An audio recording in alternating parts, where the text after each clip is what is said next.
Today is October the 6th, 2020. Thank you for coming to my page. My family and my friends have often said to me, "You need to write a book," or "Why don't you make a movie script?" And you know, I've tried doing both of those things, but I just can't seem to get past a few pages, and I put it up and that's the end of that. But anyway, my brother asked me, "How come you haven't talked about your Yidaki?" I said, "You know, you're right. I haven't talked about my Yidaki." So that's what this brief video will be about. Yidaki. Y-I-D-A-K-I. And this is the Yidaki right here. I got this instrument, or it was gifted to me, when I was in Australia. It's really something how I ended up going to a place that I never thought I'd ever go.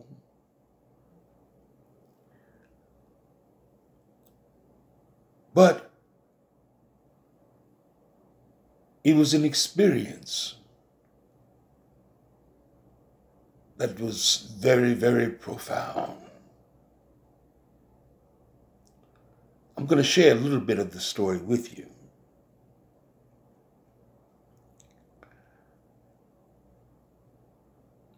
I was living in Atlanta, Georgia.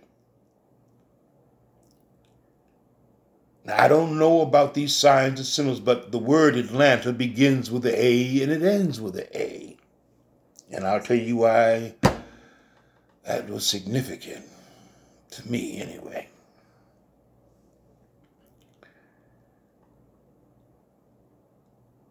A young man named Daniel Zebulon introduced me to Isaac Hayes, you know, the famous singer. They were staying at the Stadium Hotel in Atlanta, Georgia at that time, which was across the street from the stadium. And it was a very, very hip spot for people to go to at that time. Isaac Hayes was recording at Master Sound Studio. Now, my friend Danielle, who introduced me to Isaac, was a percussionist. He had been working with him for a while. And I was invited to come to the recording studio and kind of just hang out. So I did that. And I'm not sure how it all happened, but Isaac asked me to do him a favor, go get him something. And I said, I'll be happy to do that. And I went and got whatever it was he asked me to get for him. It was food, by the way. And he basically was like a vegetarian. He didn't eat no whole lot of meat. And so I knew right where to go. I went to a place in Atlanta called the Magic Mushroom, I believe it was, and I got one of those vegetarian subs. Oh, I mean, it was really, really delicious. And I took it back to the studio. Oh, he enjoyed it.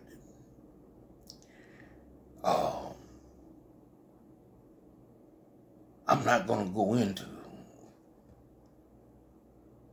the other thing, a few other, anyway, I'll just say that I was invited back to the studio several times. And each time I'd be there, Isaac would ask me to make, do a run for him and get him some food. And I was trying to impress a young lady, and I called her and told her, come on, you want to meet Isaac Hayes? Come on and hang out with me. And I brought her with me, and boy, Isaac's eyes lit up when he saw that woman. So, anyway, her and I remained friends. I'm not going to get into what happened between them, but something, her and I still remain friends regardless. But Isaac had somebody working for him, and he fired somebody who was just plain messing up all the time. And he asked me if I wanted to work with him, or for him, or with him, as his valet. I said, valet? Sure. I said, what do I have to do? He told me I got to keep up with all his clothes and have them cleaned and make sure just keep up with his clothes and make sure all his clothes was clean and ready to wear, show clothes and all. I said, well, I believe I can do that. And I had to keep up with the band clothes because they had different things and make sure that stuff was at the cleaners and back and so they could have it to wear in time for a show.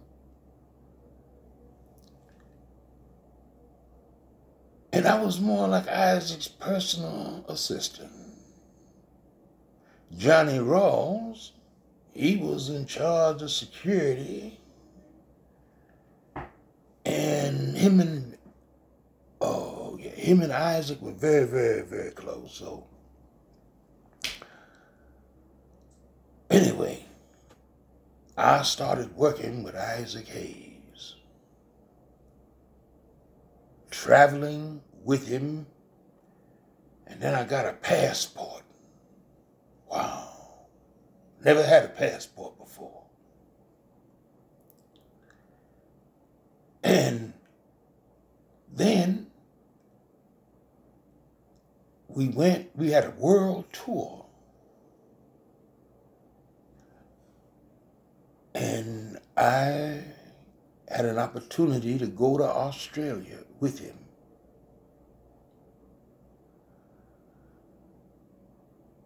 Yeah, it needs to be in a movie. Appearing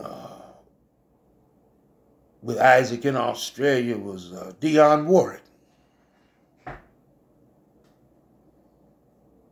So she also went with us to South Africa.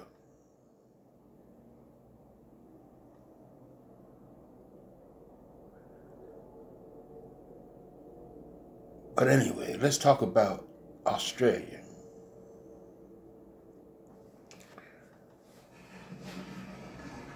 I was in my room when Isaac called me on the phone and said, I'm sending some people down there to talk to you. I said, okay. And there was a knock at the door, and there were 4 or 5, I can't remember exactly how many, but it was more than 3. Let's say there was 4 or 5 Aborigines. Now, on the way to Australia, I was really curious because I had heard that there were black people in Australia, but I didn't know much about it. And I also heard that when you flush the toilet, the water go the other way. When I got to the hotel room, the first thing I did was flush the toilet to see if that was true. So yeah, I guess that is true. But the Aborigines came in the room. One of them was named Wanjuk Marika. And Wanjuk Marika was a very stately looking man. And they told me some stories about the history of the Aborigine in Australia. And they played this instrument for me. I'd never heard anything like it. Never even seen anything like it.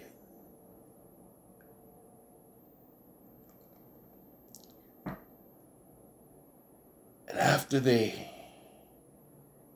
told me their stories,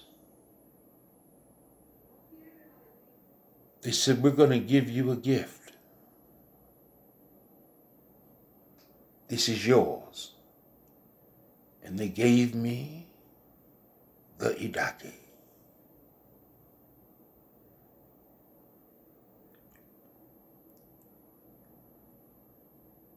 Well, when I went to sleep, I was filled with words in my dream.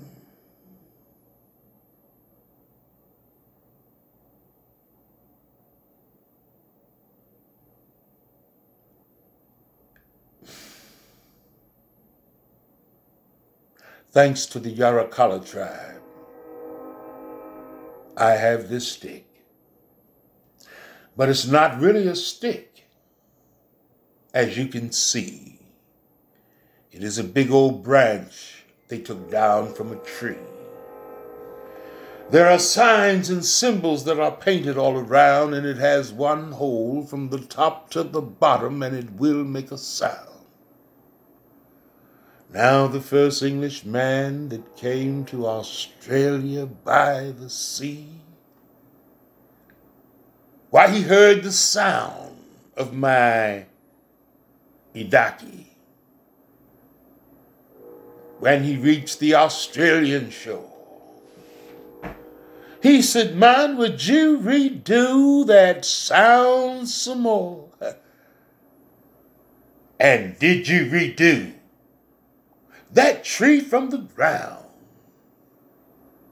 Would you redo your curious sound?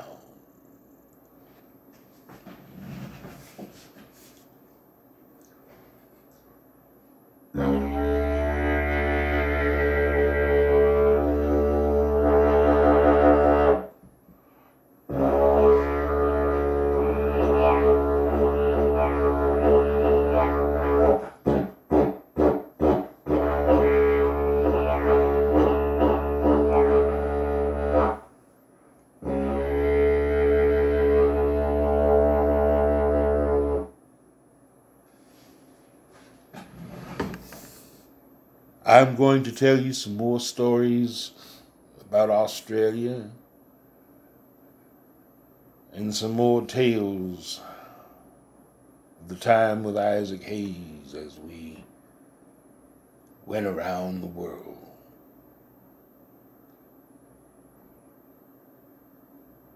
So many stories to tell. So please come back, subscribe to my channel, and come back. Leave a message, send an email, jean-claude-terrain@gmail.com. So much to be said and so little time to say it. Thank you for coming.